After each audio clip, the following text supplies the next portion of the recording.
Wel, shwmai eto, dyma ni fideo wyth. Tro yma, efo Martin McCarthy wedi dod o Iwerddon. You're from Ireland, Martin? I'm indeed, yeah, Dublin. You landed in Swansea and you found a perfect route into video games with the Swansea School of Digital Media. I did, yeah, absolutely. So I came from a history degree background, but always knew where I wanted to end up and went searching for that basically and went through the university here in Swansea. So yeah, worked out well. What kind of a backbone did that give for you? You know, would you have found your way anyway, or how much of that has coloured where you are now? Yeah, I think the framework is the most important thing. You could say that some people can sit down and do the work required. Like, I mean, game development's hard, but having the framework of a university degree there, as long as you work alongside, that means you can get really far really fast. So that was the most beneficial thing for me, was that sort of support structure and framework. And you, as a result, you have started your own studio, XD Studios. Yeah. Go and check it out. Cewch chi checio fo mas a mynd ar-lein, gweld y content mae boys ma'n neud. What sort of work do you do with XD Studios? Yeah, so my role in the company is twofold. I'm managing director, so I take care of the business side of things, obviously. The dull side. The dull side, yes, but the needed one. And but I'm also one of the lead artists in the company, so I get to do a lot of art too, which is fantastic. But yeah, being a small studio, we all kind of wear a lot of hats. So yeah, that's great. I've been talking to a lot of relatively small teams. It's not quite one chap in a bedroom stuff here. It's really sophisticated. Yeah, it is, absolutely. So that type of work scenario that you find yourself in with small knit teams and you're doing a lot of crossover stuff, that must be quite beneficial also for the years to come, for the work that you might need to do for the other types of scenarios and things like that. Absolutely. Like, one of the things I've had to get my head around pretty quickly running a company, apart from the business things, is managing projects, dealing with the team on a day-to-day basis and dealing with the issues that pop up when you run a company. And they're the kind of skills that, to be honest, unless you run your own company, you'll never learn, or at least it'll take you a long time to learn them. So it's been really beneficial, and also you get way more exposed to all of the other facets of a game. So me as an artist, I get exposed to all the programming aspects, the animation, the sound, that maybe you wouldn't in a big company. So yeah, that sounds actually a lot more fun than sort of the managing side of things. So that must be good as well, though, because obviously you're dipping your toe into the business side and also the very creative side. Yes. That keeps a man sane, doesn't it? I hope so. Some people may say otherwise, but we'll soon see. Yeah, exactly.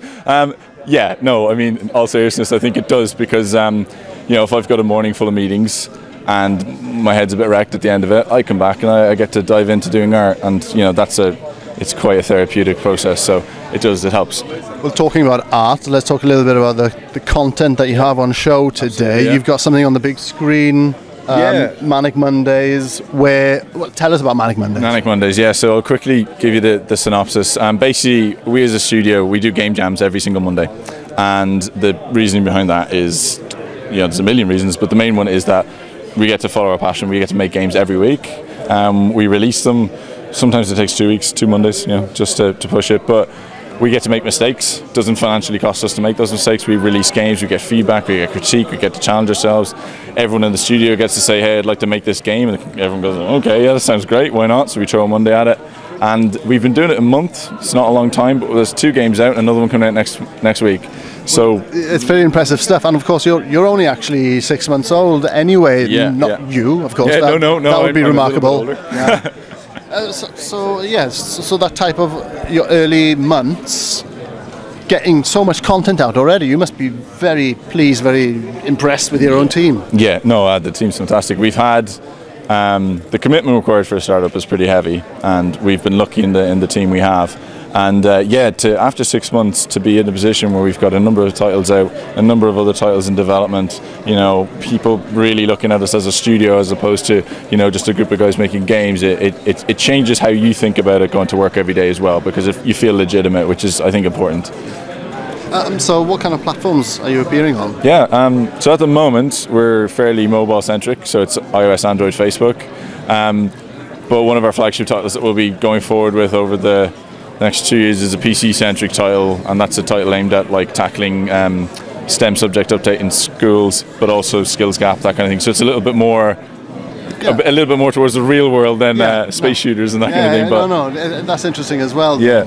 So what stage is that in right now? Yeah, that's early feasibility stage. Okay. So we know what we want to do. Effectively, we're doing like a colonization game set around Mars, and the idea is that you have to bring your colony to a sort of substantial growth and help them survive. And what we've done is we're designing the research tree that goes through that.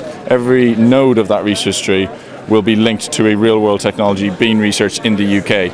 And we will show people playing that game. Let's say you're an A-level student, or maybe you're already doing an engineering degree, and we'll be like, you know what, you can do this really cool technology you just researched in Leeds or in Birmingham or in Swansea or in Cardiff, and you need to do chemistry, maths and physics to get into that degree, and when you're done with that you can do a postgraduate here. And so we're basically just going, look, this cool stuff that you're playing in your game, that's real, that's been done, you can go do that as a career. And I think it's a nice subtle way of inspiring the younger generation, really. Well, it is inspiring. It's inspiring for me as well, because for such an early startup, that's a great ambition you're showing there. Yeah. And also commitment, long-term wise. Yeah, that's really, we're in it for the long haul. I mean, you put a lot of work into it when you go to a startup, so I think you have to have, within reason, a certain amount of ambition, because otherwise you're not going to get very far, really. You have to push yourself past your limits. So. Martin, thanks a lot for your kind words and sometimes wise words there as well.